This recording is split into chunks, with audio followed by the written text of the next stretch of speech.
नमस्कार, स्वागत है आपका हरियाणा न्यूज 24 पे। हमारे साथ नलवा विधानसभा क्षेत्र से खास बातचीत में अनिल मान जुड़ रहे हैं। कांग्रेस के प्रत्याशी के तौर पर चुनाव लड़े, अच्छे खासा वोट लेके गए हैं, लेकिन इन्होंने भी ईवीएम गड़बड़ी को लेके और प्रत्यारोप लगाए हैं। इनसे खास बातचीत करते हैं। अनिल जी, आपका बहुत बहुत स्वागत है हरियाणा न्यूज 24 पे। हाँ जी, नमस्कार जी। आपके सभी दर्शकों को मेरा नमस्कार जी। अनिल मान जी, बहुत अच्छा चुनाव लड़ा आपने, शुरू से फाइट में थे। और फाइट क्या, लोग कहते थे कि अनिल मान जी नलवा विधानसभा क्षेत्र से अच्छे खासे मार्जिन से जीत रहे हैं, तो एन मौके पे ऐसा क्या हुआ कि आपको हार का सामना करना पड़ा? रणधीर पनियार 66,330 वोट लेके चले गए, आप थोड़े से मार्जिन से आपको हार का मामला था। ये पूरा मामला जो था वो ईवीएम का था कि जो बीजेपी ने जो 60 जो नलवा विधानसभा में 60 ईवीएम को जो चेंज किया और ईवीएम को बदला और जो रिजल्ट को प्रभावित किया, उससे जो है हमारी हार हुई। जी, मतलब विपक्ष कहता है, बीजेपी कहती है, जहां पे बीजेपी हारती है वहां ईवीएम का मसला नहीं होता, जहां पे बीजेपी जीत जाती वहीं पे कांग्रेस अपना ठीकरा ईवीएम पे फोड़ने लग जाती है। नहीं, ये तो सरेआम लोगों को दिख रहा है भाई। ये मामला क्लियर है, हमारे तो विधानसभा क्लियर है। यहाँ पूरा दिन इनके कोई एजेंट नहीं था इनका, जहाँ इनके वोटर नहीं थे, कोई पर्चियां नहीं कट रही थी और पूरा दिन हमारे बूथों पे लोग भरे हुए थे। उन बूथों पे हमें हराया गया। जी, मन सब कहते हैं कि ओबीसी। और दूसरा मैं एक बात आपसे पूछा, आपके चैनल के माध्यम से, जो बीजेपी से पूछना चाहता हूँ कि जब पूरा दिन जो ईवीएम की मशीन चली है और उनकी बैटरी जो थी, जब 2 दिन के बाद ओपन की गई तो 99% बैटरियां पाई गई। तो ये कैसे पॉसिबल हो सकता है कि जो इंस्ट्रूमेंट जो है पूरा दिन यूज हुआ हो, 2 दिन बंद रहा हो, और अगर उसको ओपन करेंगे तो उसके 100% बैटरी मिलेगी? कैसे पॉसिबल है? तो ये सारा मामला जो है वो ईवीएम का है। और हमारे यहाँ 60 ईवीएम जो पाई गई उनमें 100% बैटरी थी, 99% बैटरी थी। मन साहब, कुछ ऐसा नहीं लगता आपने चुनाव लड़ा, बहुत अच्छा लड़ा, चुनाव लड़ा, बहुत ही कम मार्जिन से आपको हार का सामना करना पड़ा नलवा विधानसभा क्षेत्र से, और शुरू से ही कहते हैं अनिल वहां जीत जाएंगे, बड़ी आसानी से जीतेंगे, लेकिन कुछ आपके अंदरूनी कलह, अंदरूनी फूट भी कांग्रेस पार्टी की, वो भी तो कहीं ना कहीं मायने रखती है आपको थोड़ा बहुत? हाँ, ये आया कुछ ऐसा मामला था, पर उसके बाद भी लोग जीते हुए थे। हमारा जो सबसे बड़ा जो रहा विश्वासघात रहा वो प्रोफेसर संपत सिंह ने किया। और हमें उम्मीद नहीं थी कि इस लेवल पे जाके जो इतने वर्ड्स जो ये कहते थे कि मैं शब्दों का आदमी हूँ और मैं हमेशा सच्चाई के रास्ते चलता हूँ, तो उन्होंने तो जो 2019 में जब वो कांग्रेस में थे, जब उनकी टिकट कटी थी, तो उन्होंने भी जब भी कांग्रेस के साथ धोखा दिया था। और अभी भी 2024 में उन्होंने यही किया। वो ये चाहते थे कि उनके बेटे को टिकट मिले, वो टिकट एक आम कार्यकर्ता को मिल गई और उन्होंने पुरजोर विरोध किया। तो उनके तो स्टेटस पे जो मीटिंग के बाद जो गाने उन्होंने लगाया, सॉन्ग लगाया, धीरा हो रणधीरा, वो ऐसे मैसेज दे रहे थे, खुले मैसेज दे रहे थे। तो इससे बड़ा नुकसान हुआ, कांग्रेस पार्टी को नुकसान हुआ। हमने आलाकमान को अवगत भी कराया है कि इनके खिलाफ कार्रवाई हो। तो आपको लगता है प्रोफेसर संपत सिंह बहुत पुराने नेता थे, कांग्रेस के टिकट नहीं मिली उनके बेटे को, तो सबसे ज्यादा नुकसान आपको झेलना पड़ा है प्रोफेसर संपत सिंह की वजह से? नहीं, उन्होंने कोशिश की पर उससे कोई हमें नुकसान तो हुआ, पर इतना नहीं हुआ कि हम लोग हार जाएं, क्योंकि हम लोग काफी अच्छे मार्जिन से सीट निकाल रहे थे। और फिर उसके बाद भी जो सीआईडी की रिपोर्ट ये थी कि पोलिंग के बाद भी रिपोर्ट थी कि 5 से 7 हजार से अनिल मान जीत रहा है। सीआईडी के ऊपर प्रेशर बनाया गया कि अनिल मान को हराओ, रिपोर्ट बनाओ। रिपोर्ट 1500 वोटों की ये गई। लास्ट में जो रिपोर्ट इन्होंने प्रेशर बना के डाला कि 1500 वोटों से हराओ, वो रिपोर्ट गई है। उसके बाद ही मशीनें चेंज हुई हैं। ये तो बहुत बड़ा तालमेल है। अगर ऐसे ही तो प्रजातंत्र की हत्या हुई है। तो स्ट्रांग रूम होता है, वहाँ आपके कार्यकर्ता भी बैठते हैं, वहाँ के आपके काउंसिल में आपके जो एजेंट है वो भी बैठते हैं, आप भी वहाँ बैठे थे, तो आपने एतराज नहीं किया है कि एक बार भी वहाँ? नहीं, मैं आपको बताना चाहूंगा कि मैं वो स्ट्रांग रूम के बाहर जो जहाँ जिन लोग हमें स्पेस दिया गया कि हम लोग जहाँ बैठे, वो अपोजिट प्लेस था।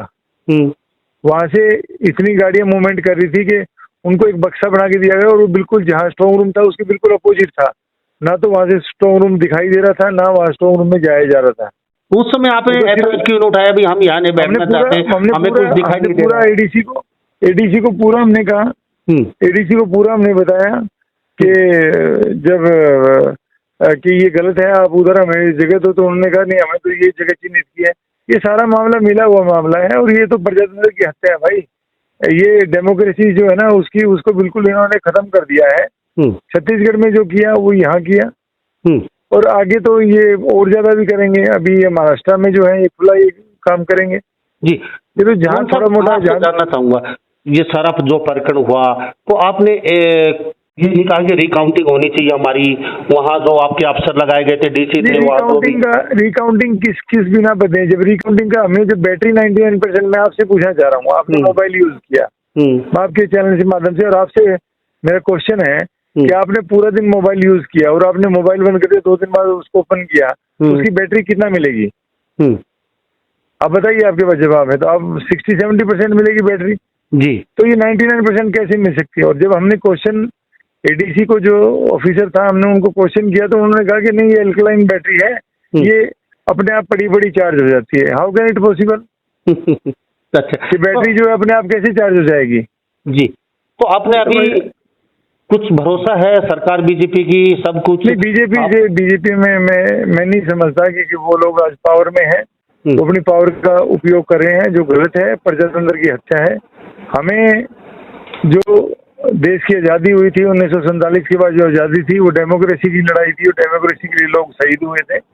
तो वो आज हमें लगता है कि वो डेमोक्रेसी जो जिनके लिए शहादत दी गई थी, आज उस शहादत को मार दिया गया है। पूरे हिंदुस्तान में जो है आज पूरा बीजेपी की जो है थू हो रही है इस मामले में, कि जो ईवीएम का जो उन्होंने दालमेल किया है, बड़ा नुकसान हुआ है प्रजातंत्र को। मान साहब, हुड्डा साहब ने शिकायत दी है, तो आपने भी क्या शिकायत दी है उनके साथ मिलके कि हमारे साथ भी कुछ ऐसा हुआ है? हाँ, हुआ है। 20 सीटों पे इन्होंने किया है, जहाँ बैटरियां 99% पाई गई है, फौरी तौर पे जहाँ बड़ा धक्का हुआ है, ये चीजें हैं। और जो सीएम है उनका पहले 2 दिन पहले बयान आ गया था कि हमने तैयारियां पूरी कर दी। वो तैयारियां हमें बाद में पता लगी कि उनकी तैयारियां यही थी कि मशीनें बदली जाएंगी, और वो स्ट्रांग रूम उन्होंने अपना काम कर दिया।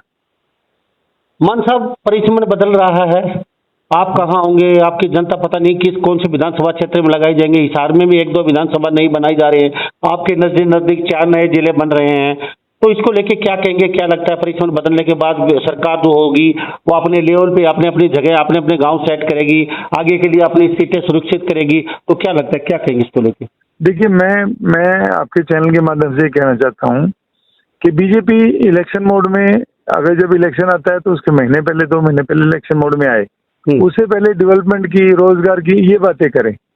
अभी से इन्होंने परिसमन पे बातें शुरू कर दी है, इलेक्शन की बातें शुरू कर दी। अभी तो इलेक्शन कल तो खत्म ही हुआ है, तो बीजेपी अब आगे जो है वो उसकी बात नहीं कर रही। बीजेपी जो सिर्फ ये बात कर रही है कि हम लोग ऐसे इलेक्शन, अगला इलेक्शन परिसमन से जीत जाएंगे, हम लोगों ऐसे जीत जाएंगे, उस कास्ट से जीत जाएंगे। वो लोग इलेक्शन मोड में है, वो सिर्फ जो है किसी इस आधार पे, काम के आधार पे बात नहीं करते। और कांग्रेस पार्टी जो है वो काम पे बात कर रही है, काम के आधार पे बात कर रही है, काम के आधार पे वोट मांगेंगे।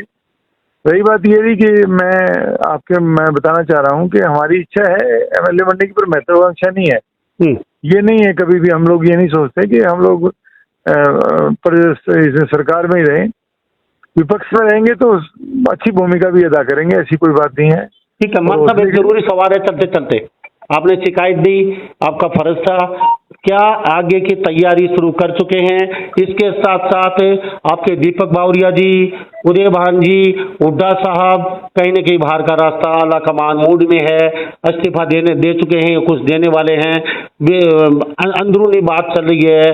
चंद्रमा मोहन बिश्नोई को कहीं न कहीं आपके नेता बनाया जा सकता है, आपके पूरे कांग्रेस का, हरियाणा का, क्या कहेंगे? देखिए, ये मेरे लेवल की बात नहीं है। मैं तो नलवा विधानसभा की बात कर सकता हूँ, क्योंकि ये मेरे से बड़ी बातें हैं जी। रही बात, मैं मेरी बात ये कर सकता हूँ कि मैं जो हूँ, मैं विपक्ष की भूमिका में हूँ, और मेरी विधानसभा में जो भी कोई ऐसा काम होगा, जो मेरी जो आम जनता का जो भी कोई काम होगा, उसकी आवाज होगी। अगर मैं एमएलए बनता तो विधानसभा में उठाता, और अब मैं रोडों पे जो है, सड़कों पर जो है, मेरी जो विधानसभा की जो मांग है और जो बातें हैं, हम उनको सड़कों पर उठाएंगे और पुरजोर करेंगे। मैं पूरी तैयारी में हूँ, और पूरा जो है, मेरी जो आगे का जीवन जो है मेरी विधानसभा के लिए है, उसी पे हम लोग काम करेंगे। आपके सामने नेता रणधीर पनियार क्या कहना चाहेंगे, क्योंकि आपकी बहुत ऐसी मांगे हैं, जो पूरी नहीं हुई नलवा विधानसभा क्षेत्र की, और ओबीसी वोट बैंक में आपका आता है, ओबीसी वोट बैंक लगभग बीजेपी के साथ गया है। आंकड़ों की बात करें तो आपके नेता को क्या कहना चाहेंगे? 5 साल वो रद्द करना है और आपके सामने वो खड़े रहेंगे। संदेश जी हमारे मित्र हैं, पहले वो कांग्रेस में थे, जब से हमारी मित्रता है और काफी अभी भी अच्छे टर्म्स हैं। मैं तो रणधीर भाई को यही कहूंगा कि विरोध की राजनीति ना करें, कोई ऐसे वो करते नहीं है, विरोध की राजनीति ना करें। सरकार चलानी है, अगर वो सत्ता में आए हैं तो उसका अच्छे से सदुपयोग करके लोगों की भलाई के काम करें, जिससे सभी का ठीक होए। अभी सत्ता आई है, कुछ इसको करेंगे, उसको कुछ बातें सुनने में आई है कि उसको हटाएंगे, उसको लगाएंगे, तो वो ऐसा ना करें, क्योंकि लंबा जीवन है, लंबी राजनीति उनको भी करनी है और हमें भी करनी है। वो मिल के काम करें, अच्छा काम करें, जिससे विधानसभा में अच्छे काम हो।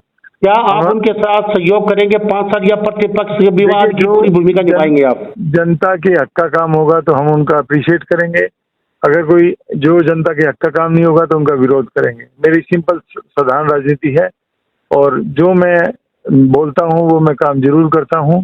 तो मैंने आपको बोला है, अगर रणधीर जी अच्छा काम करेंगे तो पब्लिक में उनका अप्रिशिएट भी करेंगे, उनका धन्यवाद भी करेंगे, और वो जनता के हक का काम नहीं होगा तो उनका पुरजोर विरोध भी करेंगे। जी बहुत बहुत धन्यवाद अनिर्बान जी, आप हमारे प्लेटफॉर्म पे आए, हरियाणा न्यूज़ 24 पर कीमती समय दिया, बहुत बहुत धन्यवाद। आपका धन्यवाद, आपके सभी दर्शकों को मेरा नमस्कार, धन्यवाद आपका। Thank you sir. तो हमारे साथ ये नलवा विधानसभा क्षेत्र से अनिल मान जी बने हुए कांग्रेस से, ये प्रत्याशी के तौर पे चुनाव लड़ रहे थे और 54,186 वोट इन्होंने प्राप्त किए हैं, और रणधीर पनिहार बीजेपी से थे, 66,330 वोट उनके प्राप्त हुए हैं। इन्होंने भी शिकायत डाली है कि हमारे साथ ईवीएम में गड़बड़ हुआ है, ये तो आने वाला समय बताएगा, जांच होगी या नहीं होगी, कौन आएगा कौन जाएगा, लेकिन फिलहाल ये कहते कि चुनाव लड़ेंगे आगे भी, और परिसमन बदले कहाँ जाए को जाए को हम अपनी तैयारी कर रहे हैं। और इन्होंने प्रोफेसर संपत सिंह, कांग्रेस के बहुत पुराने नेता हैं, मंत्री, सांसद, विधायक रह चुके हैं, उनके ऊपर सीधा सीधा आरोप लगाया और मांग की उनके ऊपर सख्त सख्त कार्रवाई होनी चाहिए। उन्होंने पुरजोर बगावत की है और उनकी वजह से भी बहुत नुकसान हुआ है हमारा, और खुला सपोर्ट कर रहे थे वो बीजेपी की, उनके बेटे को टिकट नहीं मिली। हनुमान ने ये भी आरोप प्रत्यारोप प्रोफेसर संपत सिंह पे लगाए हैं। ये तो समय बताएगा कांग्रेस कितनी कार्रवाई उन पे करती है नहीं करती है, ये तो भविष्य के गर्भ में है। लेकिन इन्हीं सब बातों के साथ मैं मुन्ना लांबा, हरियाणा न्यूज़ 24। नमस्कार, जय हिंद।